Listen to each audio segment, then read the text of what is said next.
Hello friends, welcome to rainbow healthy food.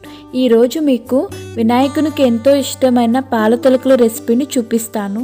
పాలు విరగకుండా అలాగే తాలికలు ముక్కలు అవ్వకుండా మరియు పాయసం క్రీమీగా ఉండాలంటే ఈ పద్ధతిలో ఒకసారి ట్రై చేయండి.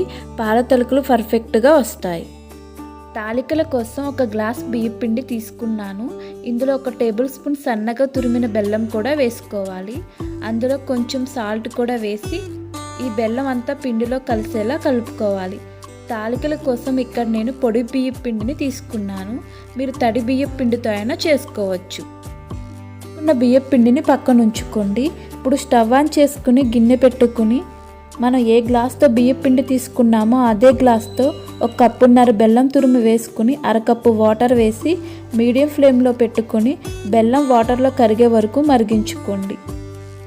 చూడండి, బెల్లం వాటర్లో కరిగింది. దీనికి ఎటువంటి పాకం అవసరం లేదు, కొంచెం జిగురుగా ఉంటే సరిపోతుంది. ఇప్పుడు బెల్లం గిన్నె పక్కన పెట్టుకొని అదే స్టవ్ మీద ఒక ప్యాన్ పెట్టుకొని ఏ కప్పుతో బియ్యం పిండి తీసుకున్నామో అదే కప్పుతో 2 కప్పులు వాటర్, ముందుగానే నానబెట్టుకున్న 1/2 కప్పు సగ్గుబియ్యం వేసుకోండి. ఈ సగ్గుబియ్యం ముందుగానే నానబెట్టుకోవడం వల్ల ఇది తొందరగా ఉడుకుతుంది. ఇది మొత్తం ఉడకవసరం లేదు, సగ్గుబియ్యం ఇలా పైకి తేలితే సరిపోతుంది. ఇప్పుడు స్టవ్ ఆఫ్ చేసుకుని ఈ సగ్గుబియ్యంలోంచి వాటర్ని ఫిల్టర్ చేసుకుని కొంచెం కొంచెం ఈ బియ్యం పిండిలోకి వేసుకోవాలి. స్పూన్తో ఒకసారి కలుపుకోండి. కొంచెం కొంచెం వేసుకోవాలి, ఒకేసారి ఎక్కువ వాటర్ వేసుకోకూడదు. ఇలా సగ్గుబియ్యం ఉడికించిన నీళ్లతో పిండిని కలిపితే పిండి బాగా జిగురుగా ఉంటుంది. సగ్గుబియ్యంలో జిగురు ఉంటుంది కదా, ఆ జిగురు వల్ల మనం తాలికలు చేసినప్పుడు విరిగిపోకుండా చక్కగా వస్తాయి. ఇలా పిండిని ఇలా మెత్తగా కలుపుకోండి.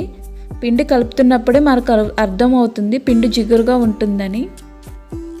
ఇప్పుడు చేతికి నెయ్యి రాసుకొని కొంచెం కొంచెం పిండిని తీసుకుని తాలికల్లాగా ఒత్తుకోవాలి. ఇలా నెయ్యి రాసుకుని తాలికలు చేస్తే ఉడికేటప్పుడు ఒకదానికొకటి అంటుకోకుండా ఉంటాయి. మరీ లావుగా కాకుండా మరీ సన్నగా కాకుండా ఈ విధంగా చేసుకోవాలి. మురుకుల గొట్టంతో కూడా ఈ తాలికలను చేసుకోవచ్చు. ఇప్పుడు స్టవ్ ఆన్ చేసుకుని మళ్ళీ సగ్గుబియ్యం గిన్నె స్టవ్ మీద పెట్టుకొని 3 గ్లాసులు పాలు పోసుకోండి.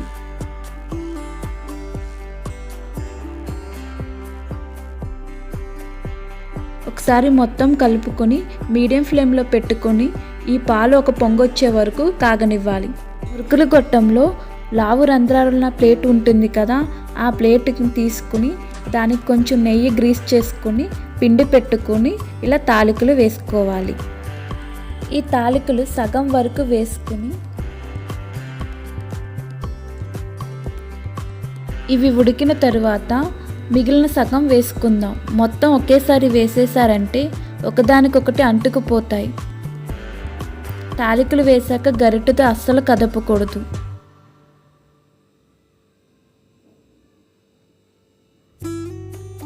మీడియం ఫ్లేమ్లోనే ఈ తాలికలను ఉడికించుకోవాలి.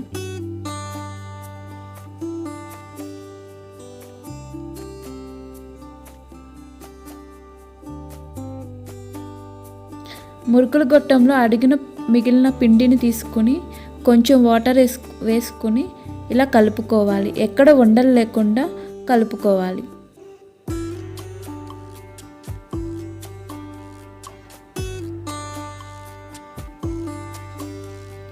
ఇప్పుడు ఒకసారి గరిటెతో పాల తాలికల్ని కలుపుకోవాలి.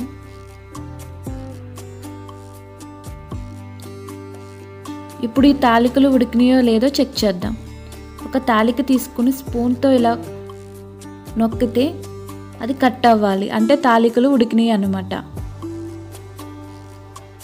ఇప్పుడు ముందుగానే కలిపి పెట్టుకున్న వాటర్ని ఇలా వేసుకోవాలి. ఒకే చోట వేసుకోకుండా చుట్టూ వేసుకోవాలి. దీనివల్ల ఈ తాలికలకి క్రీమీ టెక్స్చర్ వస్తుంది. కలుపుకుంటూ మీడియం ఫ్లేమ్లో పెట్టుకుని ఈ తాలికలు తిక్కుగా అయ్యే వరకు ఉడికించుకోవాలి. కలుపుకుంటూ ఉడికించుకోవాలి, లేకపోతే అడుగు పట్టేస్తుంది.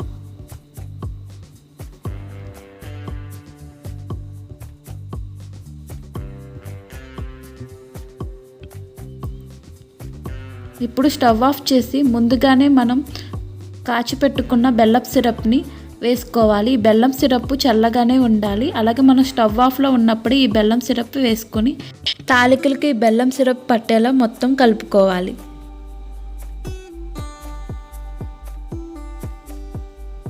ఇప్పుడు పక్కన ఇంకో స్టవ్ ఆన్ చేసుకుని ఒక ప్యాన్ పెట్టుకుని డ్రై ఫ్రూట్స్ ఫ్రై చేసుకోవాలి.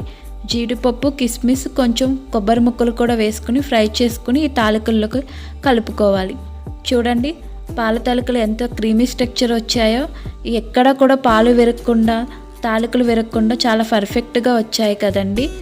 టేస్ట్ కూడా చాలా బాగుంటుంది. ఈసారి వినాయక చవితికి మీరు కూడా ఈ ప్రాసెస్లో తాలికలు ట్రై చేయండి. మీకు నచ్చినట్లయితే లైక్ చేయండి.